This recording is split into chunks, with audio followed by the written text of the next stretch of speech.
on this computer. Good. So welcome everyone.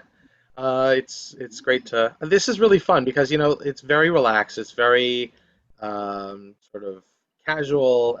You can see the attire is light also, but it's kind of fun to be able to just since we're watching a lot of TV anyway. I think many of us are. It's great to come across Jewish topics and bring them to a discussion amongst friends. So. Thank you. I thought that's what we'll do today. I'm not planning on muting everyone. I'll let you mute and unmute yourselves as you see fit. We're not doing singing today, so um, so I think what I want to do is I want to just start with a general sort of icebreaker. What did you guys think of the movie? What did you like it as a movie? As a like, were you thinking of it in terms of Jewish themes when you watched it? Had you watched it before this came up? Any of those sorts of things? I think I saw it once before, many years ago. It seemed very familiar to me, but as a Jewish theme, it didn't really do much for me, except for the fact that many people believe God has a plan. Right. Right. Toby, you were going to say? Yeah, I wanted to watch it because I wanted to know what the connection was to Judaism. Yeah. Right. And that was like very important. I knew what the movie was all about, and I had heard about it. And I like Matt Damon, and but I wanted to know how we were going to connect that and what would come out of that. Right. Right. So because if I had just seen that movie, I would have never said I have to go to a rabbi. I'd like to, talk to the Jewish people, or maybe as much. So this is what I wanted out of it. Right. I'm looking forward to it. And actually, that's what the director had said. Do I have the exact quote? I don't. Maybe I do somewhere. But the director said it wasn't my intention to impose religious views into this. It was to make you think a little bit. I mean, the idea of fate or free will is. Oh, okay. All right. Sorry, Alana. The idea of fate or free will is a general topic of discussion in the secular world, I guess you could say. And the director basically said, "Hey, if I didn't intend to make God or make angels or agents and whatever, but." He said certainly those did come through a little bit, and people have brought them to their own religious groups. And if it has interesting discussion, in fact, you can go on the internet and find entire pages of questions, religious-based questions, Wow. In the Christian faith and the Jewish faith on all these things. So it's kind of fun doing some research. So all right, so Jason, Evelyn, yeah. I'd love to hear a question. I'd love to hear somebody ask the question about how it relates and what the answer would be. Right. So, well, let me ask you this first of all. Let's open up with our own question of that. Did you think it was about free will or fate or anything, or was it just a nice love story? A feel-good, love story. It was about fate and free will, of course. Yeah. So all our lives are planned, and can we make changes to it? Right. So that's obviously a good question. So let's take a look at first of all the difference between. Oh, you know what? Why don't we start with let's watch this 2-minute video clip of one of my favorite scenes in the movie, which is the I guess the chief agent, not the God figure, but the chief agent, explaining to the David Norris character how free will has gone and what humans managed to do with it. So I'm just going to share my screen here. That. Okay. You should all be able to see this. Okay. The only thing is, my play button is hidden. Oh, there we go. Hello?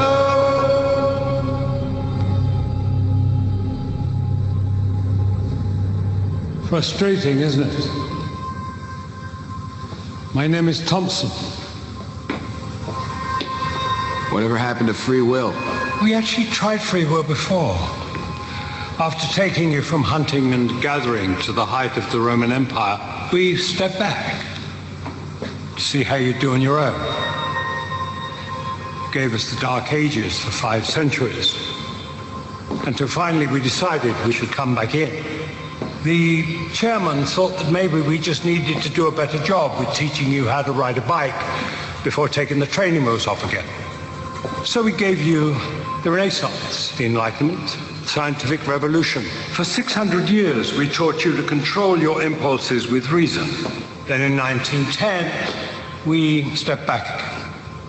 Within 50 years, you'd brought us World War I, the Depression, fascism, the Holocaust, and capped it off by bringing the entire planet to the brink of destruction in the Cuban Missile Crisis. At that point, a decision was taken to step back in again before you did something that even we couldn't fix.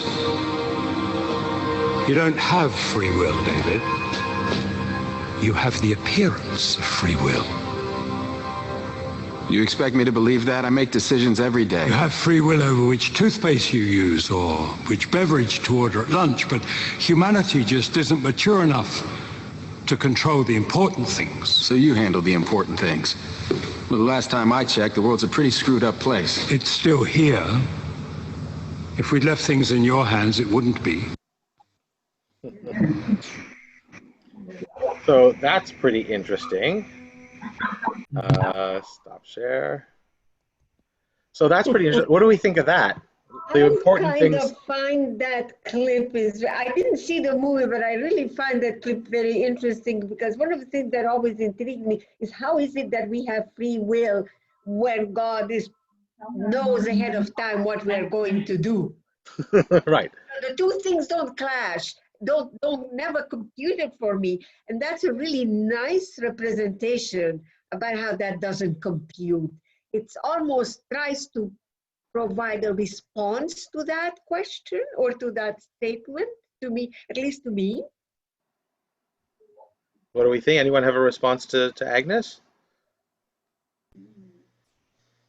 It's okay to take a moment and think about these things. There's value in the silence.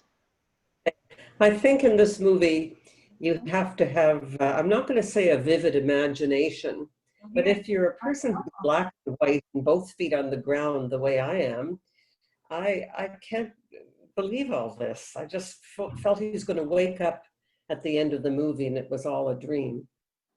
Or a cabal trying to put him in to become the president. My mind doesn't go in that direction. You know, 2 and 2 makes 4. 2 and 2 doesn't make, well, maybe 4, maybe not, you know. Right, right. Well, it depends on which mathematics you look at, you know. In some mathematics, it doesn't matter what 2 and 2 is. And I just thought of Mr. Spock. You know what? Who, you know, everything had to be logical. There was no, you know, there was no room for innovation or not. Or sentiment. A sentiment or irregularity or whatever, and that, you know, that the Adjustment Bureau, all right, reminded me of that type of thinking. Whereas, of course, Captain Kirk always had a way to figure it out, regardless of whether there was, you know, it made sense or it was logical or not. Right. Before Ted and I decided to discuss the movie and what we thought about it, we were thinking about free will, the real meaning. What does it mean? What does it mean to Judaism, or just different people, ages, what have you? And that was an important part to think about what we think of as free will. I think it's 2 words that we just flip about, you know, without giving it much thought. We probably use it in our daily or weekly or monthly. And so what does free will mean to the person, just any old person, or bringing it in because you're here to Judaism. So that in itself gave us some food for thought rather than what was happening in the story. Mm. I think I think free will is something that you believe you have, whether you have it or not, whether there's a greater being who influences your life. But if you think you have free will, that's free will. Well, You know, if we're lucky enough to live to be 90, I hope we'll always have what we feel is free will and act the way our conscience wants us to behave, not because someone is manipulating us. It doesn't get beyond me, Jason. And in fact, I thought to myself, I've got to ask him, why did he choose this movie? Okay, so that's a simple answer. It happened to be that Jody and I watched this movie this past week for the first time, and then the next day the clergy team discussed doing the 3-part series, and I said, "Great, that's an easy one." Ah, I'll be honest, like it was God's plan. there goes your free will. There goes my free will. I'm I sorry. Well, won't be I able to think use no. myself I as think cheap. that also that scene says that you have free will to a To a point, point. and when it, and only to the point that it clashes with somebody else's free will. Mm. And the issue about, I think, being innovative and not accepting kind of anything that's not orderly allows you to, I think, solve where you butt one free will against another free will, whether you know it or not, it's immaterial, but it may be what you do or what's done is the consequence thereof. And then how are you going to resolve that situation? And and when they have that conversation, the young man says to Thompson, well, what do you mean I don't have free will? I make decisions on this, that, and the other every day, but that's not free will. Free will is more the grand scheme of things, the looking in the future, the vision, the broad vision. We have, but not to the immediate. We have it to the immediate and to maybe a little bit further into the future, but after that it stops. And perhaps not, and perhaps not affecting um, things that are that On have the broader, massive consequences. yeah, on the broader scale. I On mean, the it could be broader massive scale. consequences. That's I why mean, you can go back on a situation like the Holocaust and say, well, if somebody would have listened to so-and-so, this would not have happened. If this would have happened, that wouldn't have happened. right. And Uh, and, that's you. and then you have big questions, of course, like talking about the Holocaust. Like Hitler had free will to do what he did. Like, did God play no part in that? In the Well, free will piece, I'm not talking about the like, how is God good?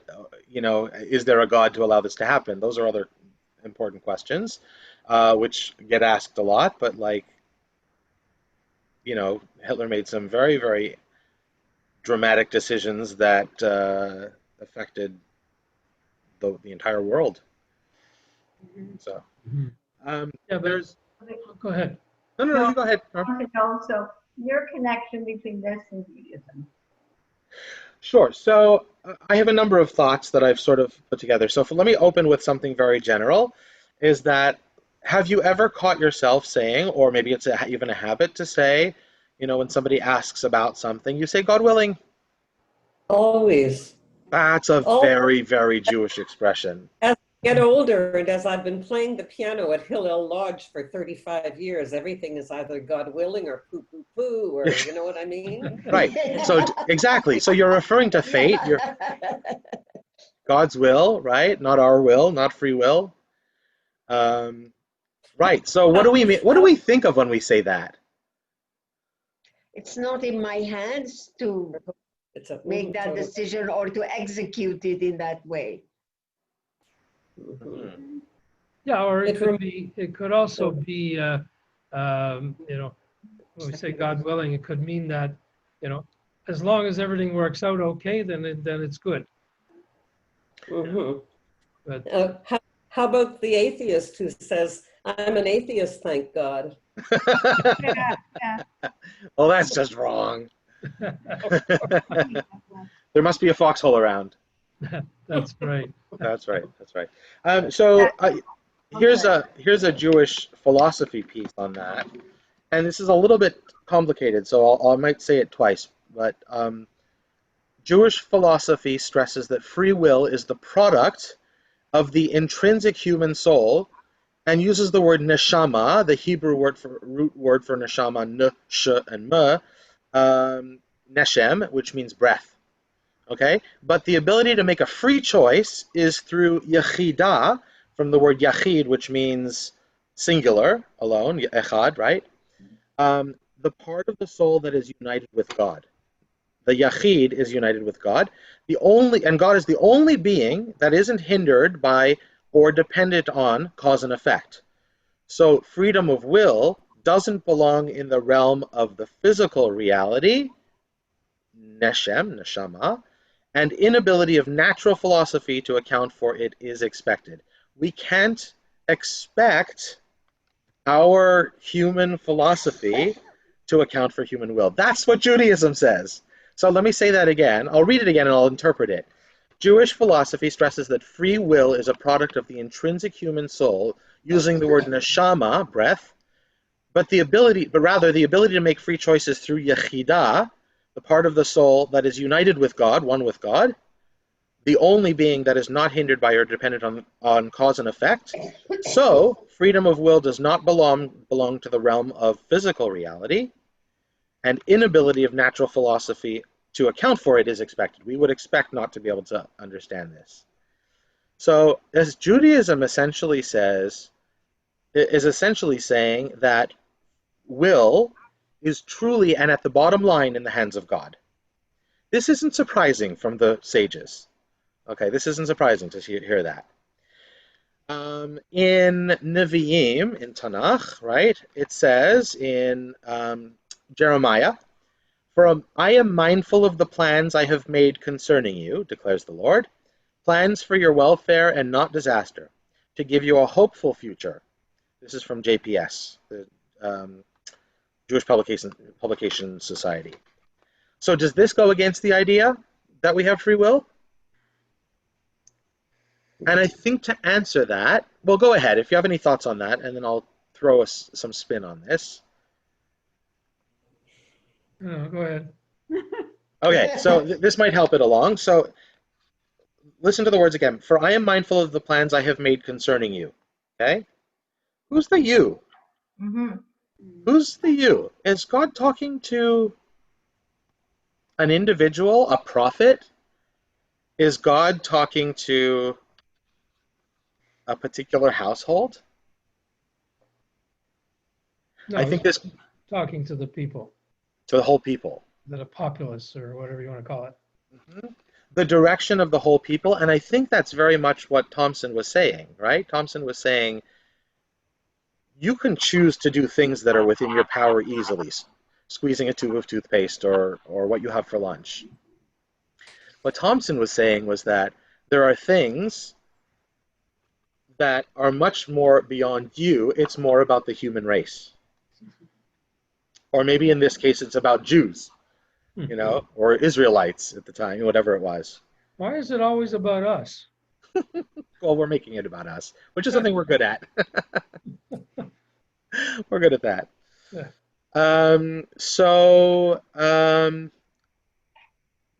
Let's see. Do I have any other Jewish? I mean, there is. I mean, I think that there's a lot of space for discussion of this in Judaism. It tends to lean towards, as we can see through these two examples, towards God in control. Okay, so let's sort of come back to a little bit about the movie and see if we can bring that in touch with the Jewish connection and what we believe ourselves. So there's a key phrase issued by David Norris, the main character, in one of his electoral speeches. campaign speeches, he says, "I'm here to tell you that your future is about your choices." Um, surely there are forces at work beyond our control. I don't know. I mean, Sure. he's using it as a campaign message. You're supposed to do the right thing by choosing me. But was he saying something more? Can we read into it? Let's try and read into it a little further. You know, how much about our future is really about our choices?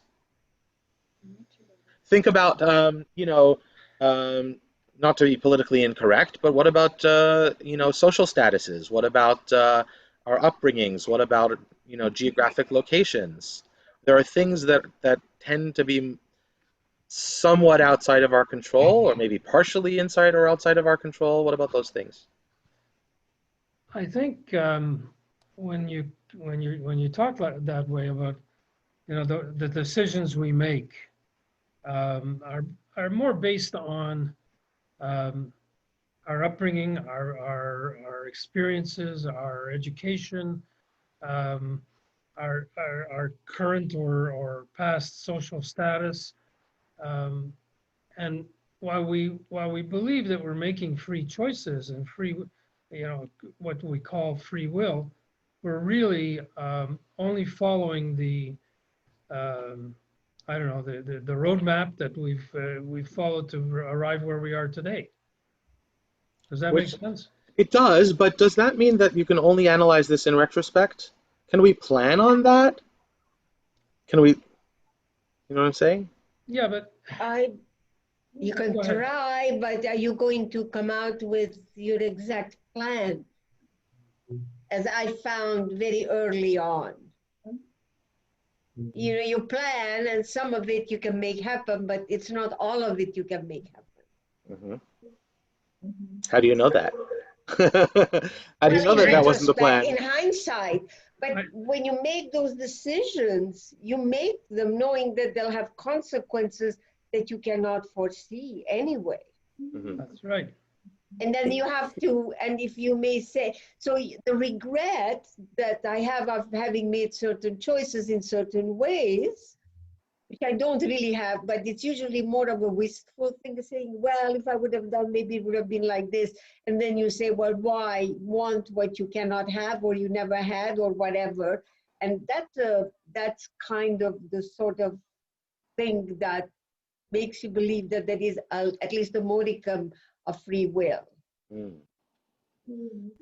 If we didn't have free will, what would be the point? This is a very existential question here.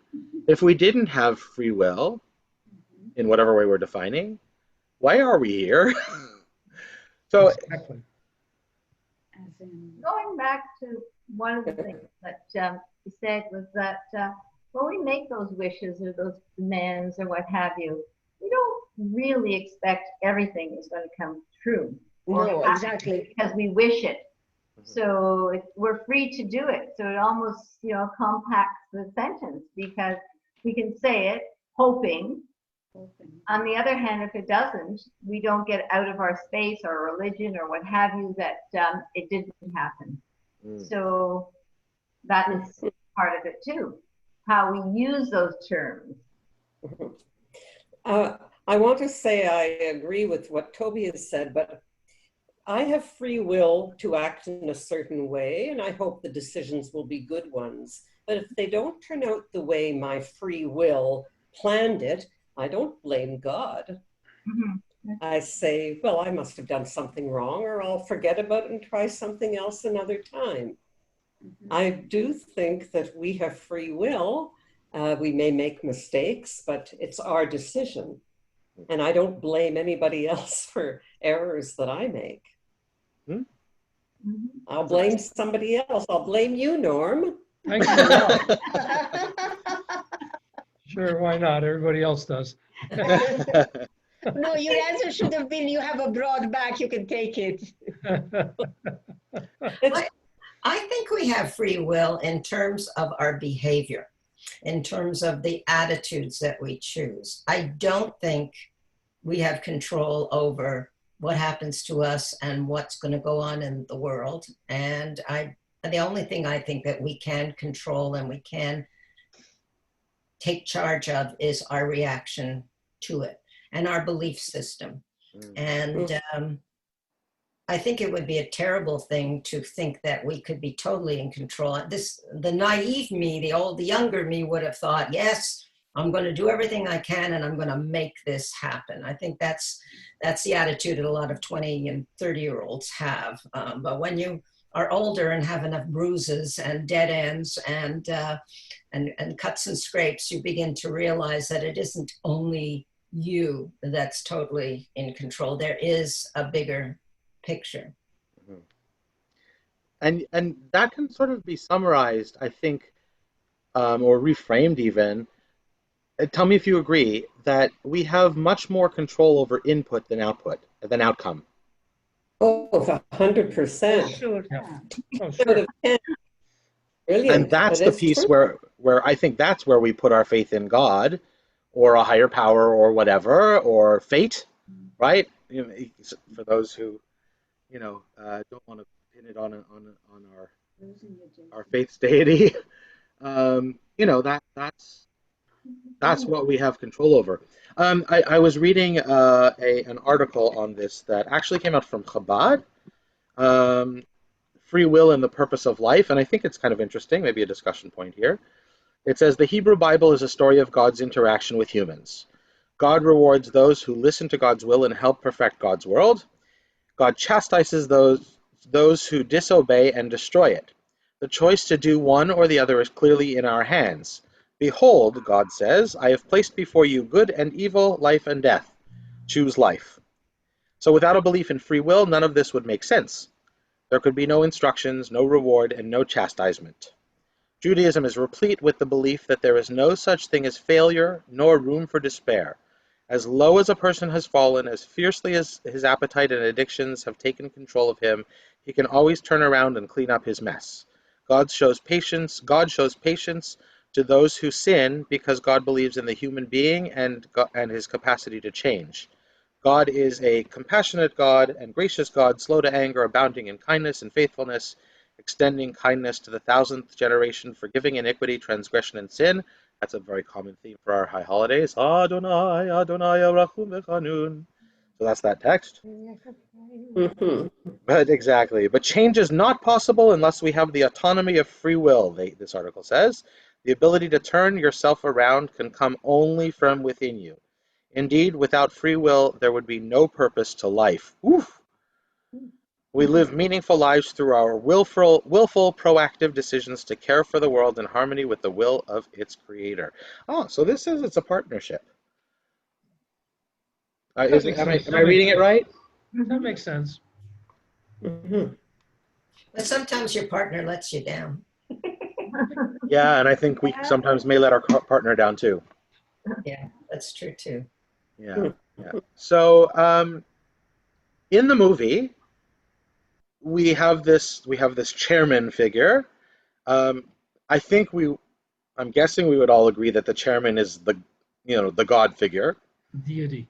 the deity, right? We don't see the chairman. We hear we hear interpretations of the chairman's will. We, see, but there are these agents, right? The men with the hats. What are they? Who are they to us, to Jews? They're angels. They're the angels or the archangels. That's Yeah. right. Yeah. As a matter of fact, he asks at the very beginning, "Are you an angel?" Mhm. And the answer, if I remember correctly, is some people call us many different names or something like that. Yeah. Yeah. So Mhm. maybe. Yeah.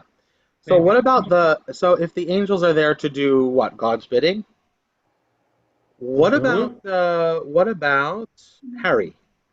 Yeah. Harry, the angel Oh. that comes to help David Norris, Mm. who He gives him must his be the hat. He's a angel. compassionate God. He's a compassionate God, or that's a facet of God, is what you're saying? Mm. Ah, He's the one who he had a heart. The others were just following the rules, and he broke the rules. God bless him. I love that. That's great. Well, Well, that, it seems to me that what was implied was that the greater priority is love, regardless of the destiny that's been sought out for you or planned for you, that is secondary to a great love. Love won. You're right. Yeah. love Love always won. wins. What's that, Norm? Love always wins. Well, that's going to happen in these movies. But what about that? Here are two extremely successful, extremely driven individuals in very different lives, and they really do fall head and shoulders or head over heels in love with each other. Basically, is what's going on. Mhm. But Mhm. I don't know if you got the same sense that I did, but I was like, part of me, maybe trying to guess the next stage of the movie, was like, how can these two be together? They're going to ruin each other's lives. Like, they're so passionate about each other, or entangled with each other, or whatever it is as represented in the movie. How do we reconcile that with the choice that they make? They both make the choice for love. I think that definitely their futures will be impacted. He may not become president. She may not become the world famous choreographer, and they will design their own path and their own occurrences and life junctions between the two of them. So it's not going to be what was initially laid out. Right. That's what we see in the end, and we also see in the end that, like, we've all watched the movie, right? No spoilers here. We see in the end that um, the the book shows an alternate ending that's acceptable. That's good, even celebrated. Oh, Right? what was the other ending? We only saw one. Yeah. I mean, the other ending is that he listens to the angels, breaks it off with her, and goes on to become president, and she goes on to become the most famous dancer in the world. And Mhm. we assume from what we're told that that's just fulfilling their destinies. Yeah. And a Mhm. lot of people live that way, I think. Hmm. Oh, I yeah. think Yeah. there's a lot of pressure, especially in the Jewish community, for young people to fulfill the expectations that our community and our society have for our young people. And it was interesting. I was just discussing this with a friend of mine who was concerned that her 27-year-old grandson, who was very happy and living independently, but was making what little money he did as a musician, whereas his sisters are financial advisors and lawyers, and he's off the beaten path. And she's worried about him. And I kept saying, but he's happy and he's independent and he's not asking his mother for money and he's living his life. It's not the one that maybe she would have written, the path she would have written for him, for Stephen to take, but he's happy. So what's wrong with that? You know why he's happy? Because he has free will. Because he's doing what he loves. He's doing Right. what he loves. Mhm. What about, as in the movie, and maybe we will try and put ourselves in this position? He was told by the angels, by the agents, that pursuing this relationship will ruin her, and he That's still true. he still chose her. Like, was that, if would you have done that? How would you, how does free will or fate act on you if you were in that situation? Would you have been? He didn't seem to be terribly tormented. Yeah, a little bit. Obviously, he hesitated. He left her. He left her in the hospital, but it was short lived. What would you have done? Huh. Good question. Don't know. It all depends whether you believe the agents. You might say you're full of hot air. I'm going after her. Right. Yeah. You Well, know. I don't think he had any reason to disbelieve them. I think he had the determination, if you wish. You know, he was irrevocably drawn to her. And he said, well, yeah, maybe that'll happen, but I don't care. I want to be with her.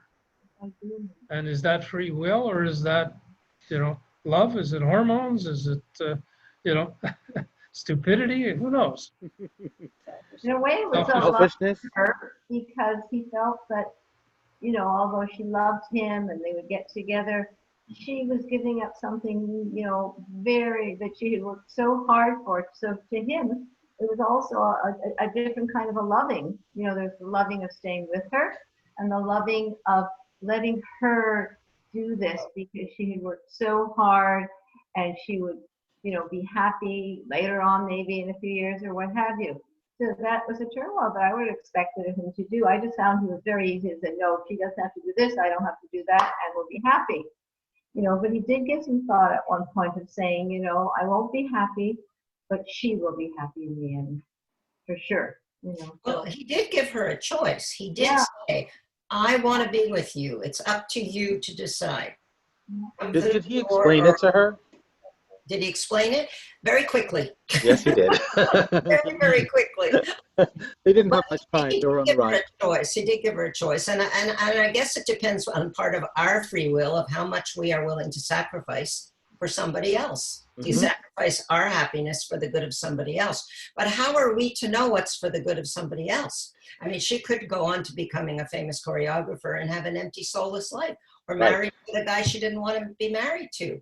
So it's hard to know. But I think the interesting thing that came up for me was in linking up with her and changing the plan of their future, he might no longer become this wonderful president of the States that he could have done so much good for. He could have really made a lot of change for a lot of people. So here again, we have his free will again determining that his personal life takes priority over his civic responsibilities or gifts that he could offer to the country. So that's an interesting thing too. How do we determine our free will in terms of the good of other people, the good of of what we can give to society? It's that's right. It's so multi-leveled.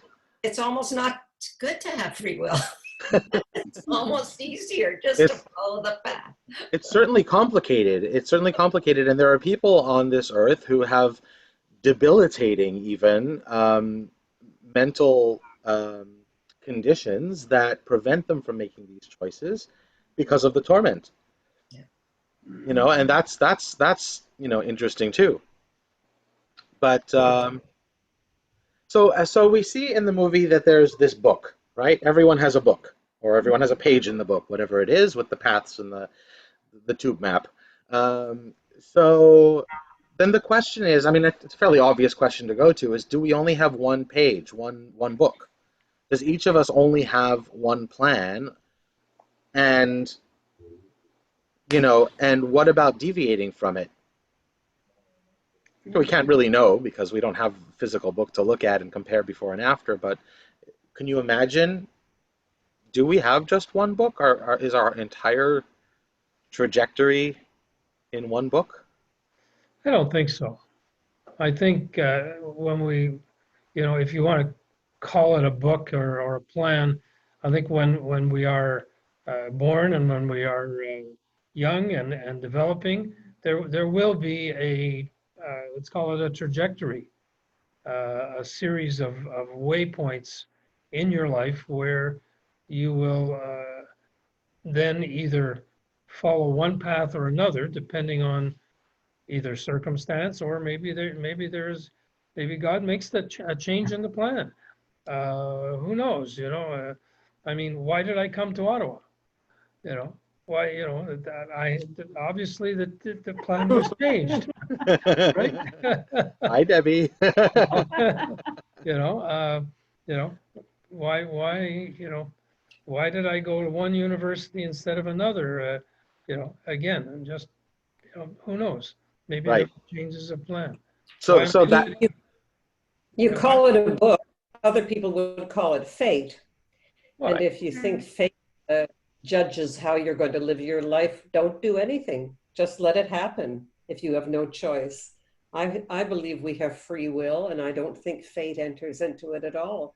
I believe we have to live our lives in a certain direction that we want to go. That's why the film didn't speak to me, because I just think it's so surreal. It just doesn't make any sense. As I said, I thought he was going to wake up at the end and it was all a dream. So Well, other yeah, there's people a definite element of fantasy. it.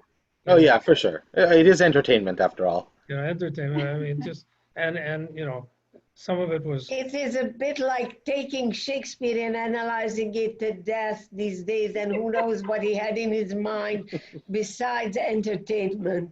Right. And it makes for wonderful philosophizing, which is also extra. Let me just tell you, it's extraordinarily useful because it keeps your mind going, and it keeps it working, and it keeps it young, and it keeps it, you know, on multiple paths, and you can see various possibilities around that you might not see otherwise.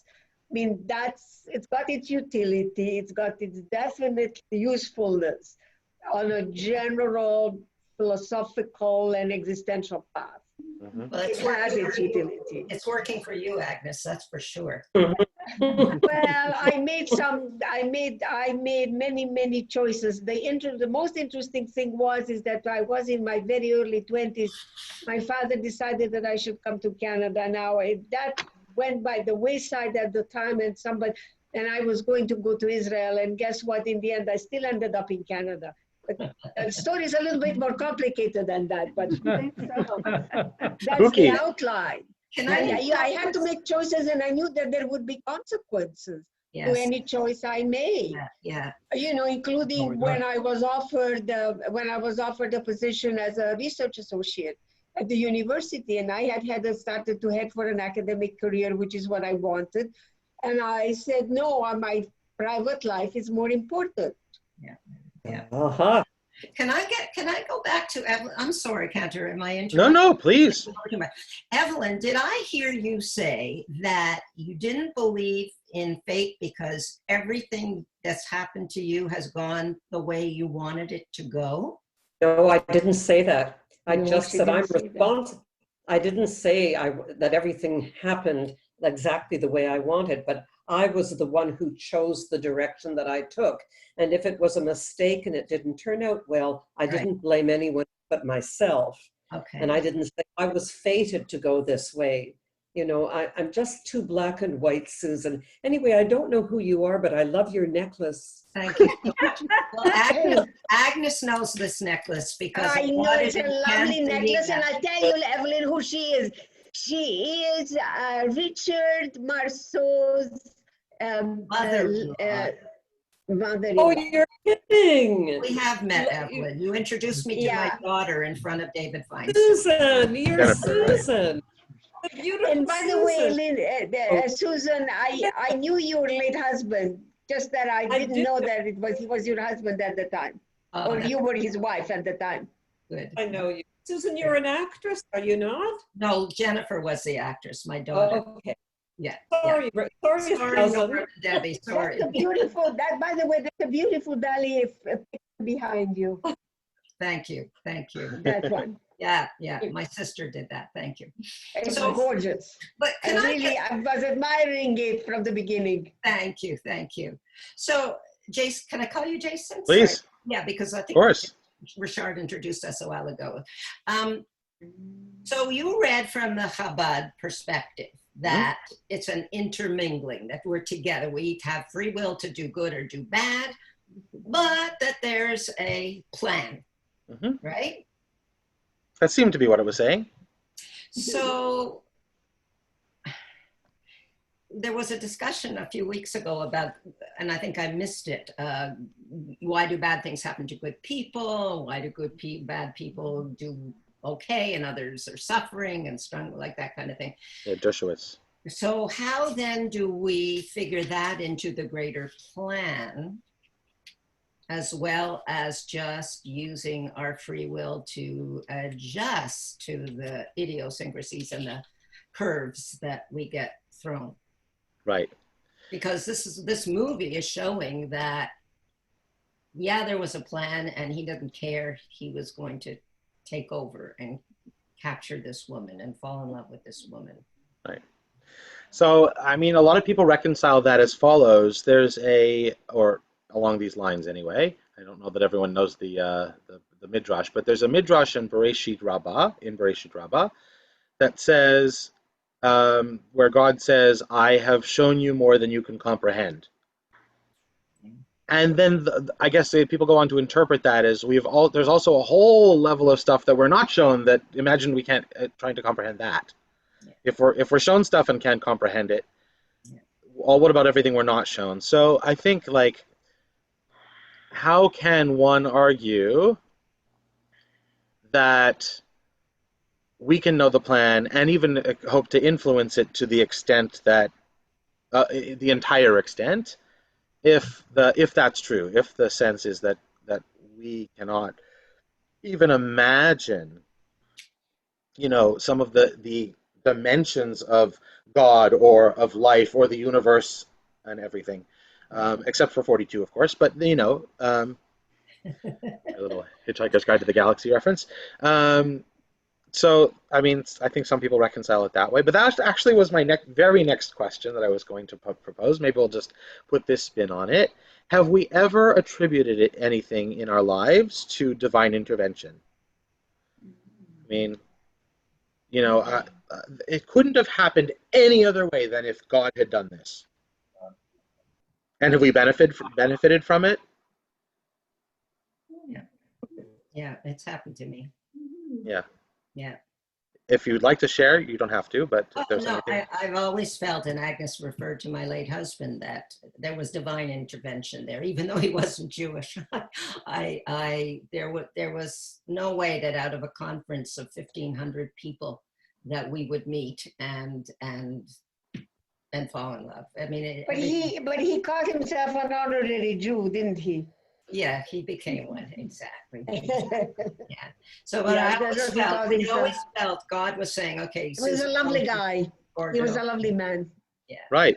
So he put you together. Yeah. Yeah. But what about averting a crisis?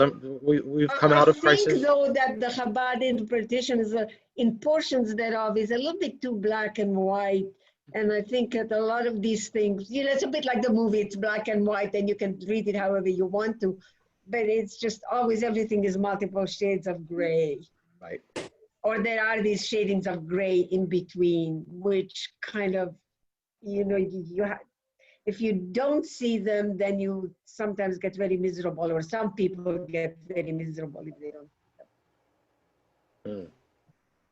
Anybody else on divine intervention or averting crises or Toby? I don't. A lot of things happen where something I want comes true, something doesn't. I don't stop to think about where this is coming from.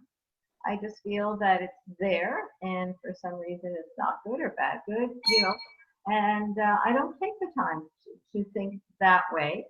Although I feel that there is a God, but I don't use it for my daily decisions, and so I don't think it's something that I do objectively. It happens. So that's another way of thinking about it. And that is very much. Sorry, go on. I just feel that if it's really something, there might be an intervention or something, and if there was an illness or what have you. But on a daily, daily things, I don't think about that. I just hoping that somewhere or something there is something that will help or whatever. I was just going to say something, Jason, and I was thinking about divine intervention. I don't believe in it, but then when I was starting to say something, it was on the tip of my tongue to say, I don't want to tempt the faiths by saying this. So maybe I do believe from somewhere else. So it's a very engrossing conversation that we have thoughts that other people have brought out from us because of this discussion. And listen, you're all my therapists tonight. Well, I mean, part of this is that there's self-discovery in every discussion that we have. I think that's one of the beauties of Judaism, and that it's based on questions, and it's based on looking for answers together in pairs and groups and everything. And this is the the perfect forum. We're six squares on a screen. This could not have been the more appropriate, the more a more fitting size group and everything. It's very chavruta-like. Yeah, absolutely. You What know, was it? all talk at once, but if this was Lucia de Lammermoor, or the opera, there's a wonderful sextet. And if we were all singing, it would work. But we can't talk. You can only do it with singing. That's right. That's right. All right. We'll have to try it next time with the choir. No, Um, so, I mean, that's kind of all that I kind of put down on paper. But are there any other thoughts? I mean, we have 10 minutes left, 9 minutes left or whatever. But yeah, Susan. I was moved by your image of the will and bringing up the image of the book in the movie and asking if we have more than one page. I think not only do we have more than one page, I think we have more than one book. And I think all the books and the pages are turning at the same time. And I think we're coming into quantum physics and understanding that there's no time and there's no space. So I was going to say that, right. So I think that when something happens, then you go, whoa, you have to begin to think that millions of other things couldn't have happened or could have been differently happened. And you begin to pause for a while and think a little bit more seriously about the significance of what's going to happen and what is happening. I remember when Cantor, I'm having a blank right now, Rabbi What shul? Eitan, your shul. Rabbi Cantor. Rabbi Cantor, thank you. God, current. Okay, yes, Rabbi Cantor, yeah. When we were in Tanzania bringing the Torah to the Norm and Debbie, I don't know if you know about the KBI trip to Tanzania. Yeah, of course he knows. And he was summarizing that very special moment that we gave the Torah to this group of Tanzanians who had been studying for many, many years with no Torah, nothing, one book. And Rabbi said, this moment could only happen once in a lifetime. There will never be another moment like this. There never has been a moment before. This special moment is the only time this could have happened right now. I thought that was so significant. So yes, on one hand, it makes sense, of course, how many people are going, well, now lots of people are bringing Torahs, so it's okay. They're on the map and they have enough Torahs and they're fine. But it was so meaningful and significant that he would say, this is only this moment now is the only thing that could have happened right now at this time. Well, it also gets back to the original, Norman had said that, that Spock was all this rational guy and they neither wanted anything. And you have in Star Trek the many alternate universes. You have many alternate universes, but when you look at them, there are some shades of difference and it's not exactly the same. They're alternate, it's the same universe, but everybody is the same and yet they're not the same. And there are these shades of differences that moment cannot be repeated. It's the moment that cannot be repeated. Similar acts can be repeated, but it's not the same. It has not the same thing because there is the emotional coloring of that moment, which is not going to be repeatable. Yeah. That's where multiple shades of gray to me come into these questions. So I agree with you. Thank you. I've been reading Stephen Hawking, A Brief History of Time. Fascinating book. I'm not either an astrophysicist or a quantum physicist of any kind, not even aspiring. But this idea of the multiplicity of dimensions, of universes, of time being entirely intertwined with space and with gravity and with radiation and so forth, it just, I mean, not only does it do what you would expect it to do, to make you feel like a tiny speck in some massive, like unimaginably large cosmos um, of causality and so forth, you just realize that there can't be just one book. Yeah. That there can't be one dimension, a flat surface like this where a line goes from here to here. Yeah. And in fact, and I think I'll say this in closing because I actually hear one of my children melting down, and if I don't get down there soon, I'm going to be in trouble myself. We have this prayer, this ubiquitous prayer. We say it so many times around the year. Baruch atah Adonai, blessed are you, God, Eloheinu melech haolam, our God and Master of the universe, Shehecheyanu, who gave us life, V'kiyamanu, and sustains us, Vehigianu, and brings us to this time. Interesting that we, as Jews, focus so much around not only the calendar but our lives. We say it spontaneously when something, happens, to us, or that's something that is new, something that we do for the first time. What are the paths, the unimaginable number of paths that have taken us to get to that point where we thank God for that point? So I think that's tied in with the plan, with the question of free will, the question of fate, question of and there are paths. There are multiple paths. I can't see any other way. So with that said, I think I'll let everyone go tonight. This was really, really enjoyable. I had a wonderful time discussing this with Thank you. you, Jason. Brought a lot of insight. Thank you. Thank you. Thank you. Thank you. Thank you. All right. Thank Next, everybody. you two, just a Bye. plug for next week. Next week, same time, is Rabbi Zucker's session on 13th. So watch the video, and I hope you'll all join us then. And thank you all for your support, but also just for being here and being part of the path. Yes. Yes. Thank you. Thank Good you. night, everybody. Nice to Good meet night. you, Norm and Deb.